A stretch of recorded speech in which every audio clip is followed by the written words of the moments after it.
Olá, inventores e inventoras de história! Tudo bem com vocês?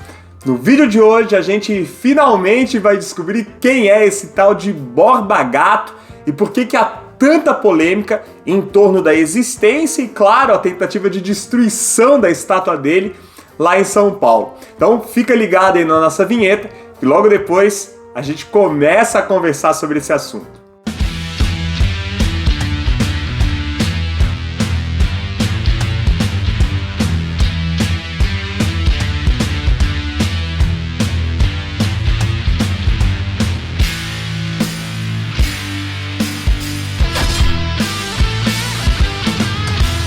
Muito bem, então vamos falar aí sobre quem foi o tal do Borba Gato. Bom, Borba Gato foi um bandeirante paulista que nasceu em 1649, ou seja, ali em meados do século XVII, e faleceu em 1718, aos 69 anos, ou seja, lá no iniciozinho já do século XVIII.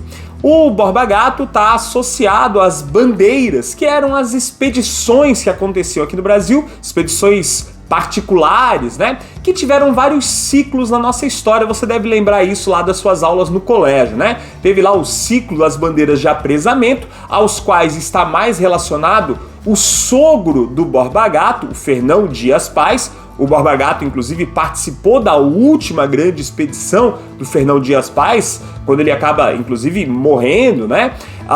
Que era uma expedição de apresamento, mas, ao mesmo tempo, também uma expedição que já buscava ali encontrar, né, uma região meio lendária entre os indígenas brasileiros, que falava da existência, né, supostamente, de pedras e metais preciosos no interior ali da região das Minas Gerais, né? O Borba Gato, portanto, tem ali uma participação nessa expedição do sogro e posteriormente ele próprio passa a organizar as suas bandeiras já num outro ciclo que é considerado o tal do ciclo do ouro, né? Ou seja, ainda, na verdade, procurando, né, encontrar os metais preciosos, né? E ele, inclusive, é atribuído ao Borba Gato, né, a descoberta ali de uma das primeiras jazidas associadas à região do Rio das Velhas, em Minas Gerais, isso já no finalzinho do século XVI, um pouquinho antes de começar o século XVIII, que na história brasileira é justamente conhecido como o século do ciclo do ouro, né? Bom, o Borba Gato, entretanto, tem alguns momentos meio polêmicos aí na história dele. Isso porque ele teria se envolvido em um crime em 1682, quando ele, por ter se desentendido com um fidalgo português, teria emboscado e assassinado esse fidalgo.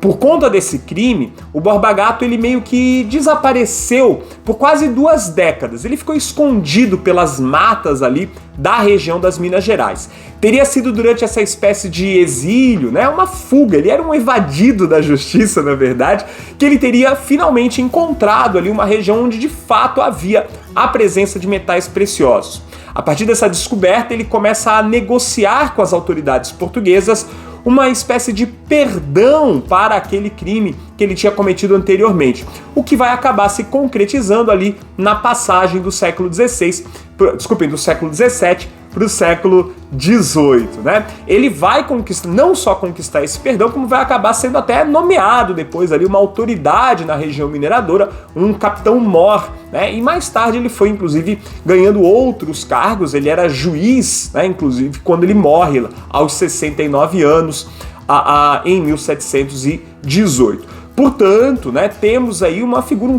a típica figura de um bandeirante paulista envolvido, né, nos ciclos do bandeirantismo, tanto o ciclo de apresamento, ali participando das expedições organizadas pelo sogro, quanto posteriormente, né, estando envolvido ali com a descoberta das primeiras jazidas de minérios preciosos no interior do Brasil, na região das Minas, que viriam a ser conhecidas depois como as Gerais, né, as Minas Gerais do Brasil, e que ocupou cargos, né, associados, inclusive, à administração portuguesa aqui no Brasil.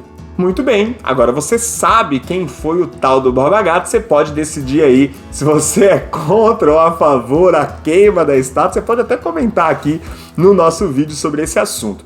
Eu vou antes lembrar vocês que muitas vezes esses monumentos dizem mais sobre quem pensou o monumento em si, sobre quem construiu esses lugares de memória, sobre quem escolheu colocar o nome dessas figuras e não de outras, né? Como nome de prédio, de via pública, de quadra de esporte, ou seja lá o que for, né? Então é importante compreender e pensar também qual é o interesse em transformar esses sujeitos, seja em heróis, seja em vilões, né? Há uma série de interesses em volta dessas questões. É importante também, antes de eu encerrar aqui o nosso vídeo, lembrar que a exaltação dos bandeirantes está associada a um movimento muito específico. A construção da história dos bandeirantes como os grandes heróis desbravadores do Brasil foi uma escolha, foi uma decisão de um grupo dominante num momento específico da nossa história. No início da República, os paulistas que tinham tomado conta do país após a queda da monarquia, após a queda do Império Brasileiro, precisavam se colocar aí no contexto da história nacional. E os bandeirantes foram os sujeitos escolhidos para representar a contribuição de São Paulo na construção de uma história brasileira. A partir daí, houve um grande investimento na construção não só de monumentos, estátuas, mas também de histórias, né? Livros foram publicados ressaltando grandes feitos, né? Buscando construir a imagem do herói bandeirante, que nada mais era do que o herói paulista que se buscava naquele momento.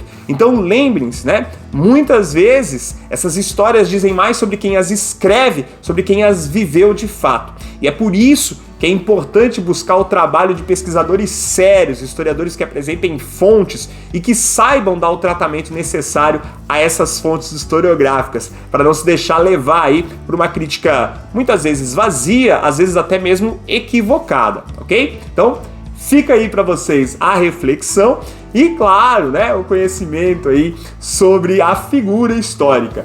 Bom, gente, com isso eu encerro mais um vídeo aqui do Inventando História. Não deixe de curtir aqui esse vídeo, de compartilhar com os seus amigos, é claro. Valeu? Um beijão para todos vocês. Daqui a uma semaninha a gente se vê de novo.